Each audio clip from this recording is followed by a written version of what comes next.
Juge 15, versets 14 à 19. Lorsqu'il arriva à Léchi, les Philistins poussèrent des cris à sa rencontre. Alors l'Esprit de l'Éternel le saisit. Les cordes qu'il avait au bras devinrent comme du lin brûlé par le feu, et ses liens tombèrent de ses mains. Il trouva une mâchoire d'âne fraîche, il étendit sa main pour la prendre, et il en tua 1000 hommes. Et Samson dit, avec une mâchoire d'âne, 1 monceau, 2 monceaux, avec une mâchoire d'âne, j'ai tué 1000 hommes.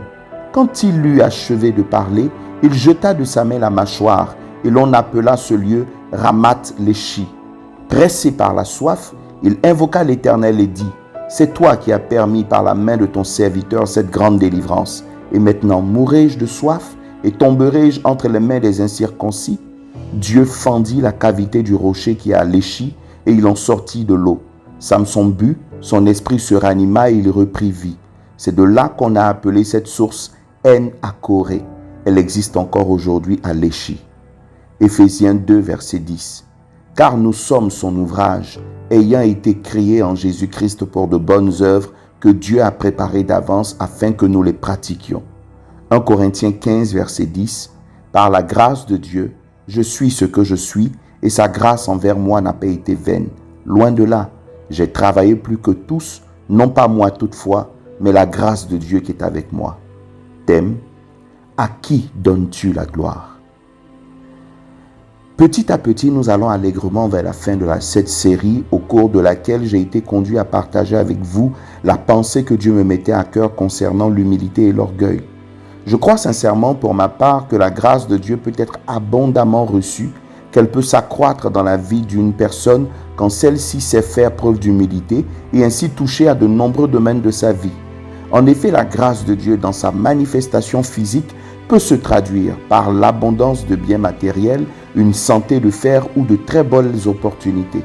L'auteur du livre des Actes pouvait ainsi traduire la grâce qui reposait sur les apôtres en disant ceci dans Actes 4, versets 33 à 34. Les apôtres rendaient avec beaucoup de force témoignage de la résurrection du Seigneur Jésus et une grande grâce reposait sur eux tous, car il n'y avait parmi eux aucun indigent. Fin de citation. Pour Luc, le fait qu'il n'y avait personne qui soit dans le manque parmi les apôtres était donc l'expression d'une grande grâce. Tout ceci pour dire que la grâce a des expressions physiques et Dieu nous donne un secret pour l'obtenir abondamment de lui. C'est l'humilité selon qu'il est dit, le fruit de l'humilité, de la crainte de l'Éternel, c'est la richesse, la gloire et la vie. Proverbe 22, verset 4. Dieu fait donc grâce à celui qui a le cœur humble, mais à contrario, il s'oppose, et cela de manière souvent violente, à l'orgueilleux. Nous l'avons déjà démontré avec l'histoire des rois Hérode et Nebuchadnezzar. Dès lors que nous savons ces choses, nous devons examiner nos cœurs en faisant attention à identifier l'orgueil dans toutes ses formes pour le traiter efficacement. C'est pour nous y aider aujourd'hui que nous voulons encore, par la grâce de notre Dieu, révéler un autre aspect très subtil de la manifestation de l'orgueil en utilisant une histoire biblique, celle de Samson. Cet homme né d'une mère qui fut longtemps stérile, selon Juge 13, verset 2, était la réponse de Dieu à la prière de ses parents. Et comme l'Éternel sait faire les choses et répondre efficacement aux attentes, il n'a pas seulement donné un enfant à ce couple, mais il leur a donné un enfant extraordinaire doté d'une force surhumaine afin d'être l'un des juges d'Israël à une époque où les Philistins dominaient sur le royaume d'Israël. Et il faut dire que Samson savait semer la désolation dans le camp philistin, et c'est en conséquence de cela qu'un jour, par peur des représailles, les Israélites eux-mêmes, avec le consentement de Samson, ont fait de ce dernier un prisonnier qu'ils ont choisi de livrer aux Philistins pour avoir la paix.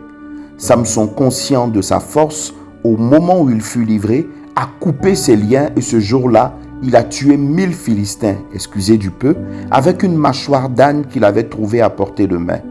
Et c'est là que Samson va se fourvoyer. Lui, un homme tout seul, qui en se servant juste d'une mâchoire d'âne, a réussi à tuer 1000 personnes. À qui finit-il par donner la gloire? Lisons Juge 15, verset 16. Et Samson dit, avec une mâchoire d'âne, 1 monceau, 2 monceaux, avec une mâchoire d'âne, j'ai tué 1000 hommes. Fin de citation. Chers frères et sœurs, ce n'est pas un film Shaolin ou de science-fiction. Ce fait s'est réellement passé. Samson n'a pas tué ces personnes en utilisant une bombe. mais il les a tués un, à l'ancienne. Vous conviendrez avec moi qu'un homme normal, aussi fort soit-il, ne peut réaliser un tel exploit si ce n'est Dieu qui l'accomplit par lui. Et là, au lieu de donner la gloire à l'Éternel, l'idée qui a germé dans la tête de Samson a consisté à se donner la gloire à lui-même en se félicitant d'avoir réussi cet exploit grâce à une mâchoire d'âne. Quel crime de lèse-majesté! Et cela n'a pas du tout plu à Dieu. Conséquence, quand il l'eut ainsi parlé, Dieu lui a envoyé une soif telle qu'il a senti ses forces le lâcher au point de voir la mort venir. Et il déclara ceci dans Juge 15, verset 18. Pressé par la soif, il invoqua l'Éternel et dit, « C'est toi qui as permis, par la main de ton serviteur, cette grande délivrance, et maintenant mourrai-je de soif et tomberai-je entre les mains des incirconcis ?» Dieu eut compassion de lui, fendit un rocher duquel sortit de l'eau vive, et quand il eut bu, il reprit vie. Chers frères et sœurs, n'agissons-nous pas pareil? Derrière les exploits que nous accomplissons, ne donnons-nous pas la gloire à nous-mêmes en mettant en avant notre vie de prière, de jeûne ou de piété? À la question de savoir, dis-moi comment tu as fait pour être si béni, je peux entendre de là où je suis certains répondre, oh moi c'est ma vie de prière, ce sont les offrandes que j'ai faites qui parlent en ma faveur, j'ai tissé une alliance avec Dieu. 100 ans, celle de Jésus à la croix n'était pas suffisante. Ou encore, c'est ma vie de consécration, c'est le travail que je fais pour Dieu, etc. Mais toutes ces bonnes choses que vous faites, n'oubliez pas que c'est Dieu qui les a préparées d'avance pour que vous les accomplissiez. Vous n'avez aucun mérite, selon Éphésiens 2, verset 10. Malheureusement, les gens ne cherchent pas bien loin. Quand ils sont intelligents, ils se félicitent de leur lucidité intellectuelle. Quand ils courent vite, ils sont fiers de leur travail de préparation et de leur entraînement. Quand ils font des découvertes scientifiques, ils se félicitent de leurs travaux de recherche. Quand ils deviennent riches, ils mettent en avant leur stratégie économique, etc. Oubliant que ce n'est pas eux qui se sont eux-mêmes dotés d'un cerveau pour être si intelligents, que les pieds qu'ils ont pour courir aussi vite, ce n'est pas eux qui les ont créés, que derrière ce qu'ils ont découvert, il y a un créateur, et que si ils ont travaillé pour être si riches, c'est bien parce que quelqu'un leur a accordé la santé. C'est une grave erreur de ramener tout à vous, à ce que vous êtes et à ce que vous faites. En vérité, tout doit pointer vers Dieu selon qu'il est dit. C'est de lui, par lui et pour lui que sont toutes choses. À lui la gloire dans tous les siècles. Amen. Romains 11, verset 36.